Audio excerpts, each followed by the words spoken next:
السلام علیکم سامعین، 11 جمادی الاخری ہے، 4 جنوری ہے۔ خبر کا عنوان ہے سپریم کورٹ نے مدھیہ پردیش سرکار کو تکڑا جھٹکا دے دیا۔ یہ خبر 48 گھنٹے سے مختلف آن لائن چینلوں پر اخباروں میں آ رہی ہے، لیکن چند لفظوں میں یہ نہیں بتایا جا رہا ہے کہ جھٹکا کیا دیا ہے۔ ہم آپ کو بتا دیتے ہیں۔ دراصل کچھ دن پہلے مدھیہ پردیش سرکار نے یہ قانون پاس کیا تھا کہ اگر کوئی مذہب تبدیل کرتا ہے، ہندو سے مسلم، مسلم سے ہندو، یا عیسائی سے مسلم، یا مسلم سے عیسائی، یا اور کوئی مذہب تبدیل کرتا ہے، تو اس کو مذہب بدلنے سے 2 مہینے پہلے ضلع مجسٹریٹ کو اطلاع دینی ہوگی، اور اگر وہ اطلاع نہیں دے گا تو اس کے خلاف تعزیرات ہند کے تحت کارروائی کی جائے گی، اور اس کو 2 سال کی سزا بھی ہو۔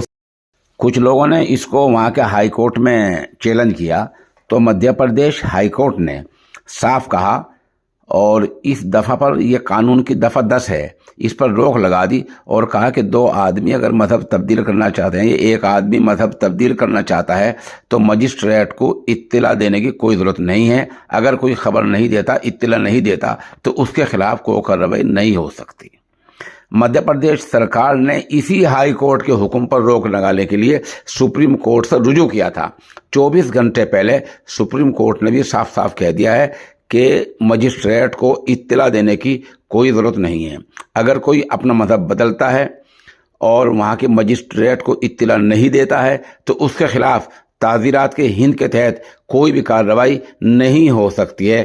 حالانکہ سرکاری وکیل تشار مہتا نے بہت کوشش کی، لیکن سپریم کورٹ نے اس کو نکار دیا ہے، اور کہا کہ اگر کوئی مذہب تبدیل کرنا چاہتا ہے تو مجسٹریٹ کو اطلاع دینے کی کوئی ضرورت نہیں ہے۔ اگر ایسا ہوتا ہے تو یہ آدمی کی جو رائے ہے، جو اظہار رائے کی آزادی ہے، اس پر حملہ ہوگا، اس لیے اس کی اجازت نہیں دی جا سکتی، اور اس دفعہ 10 کو کل عدم یعنی نہ ہونا قرار دیا جاتا ہے۔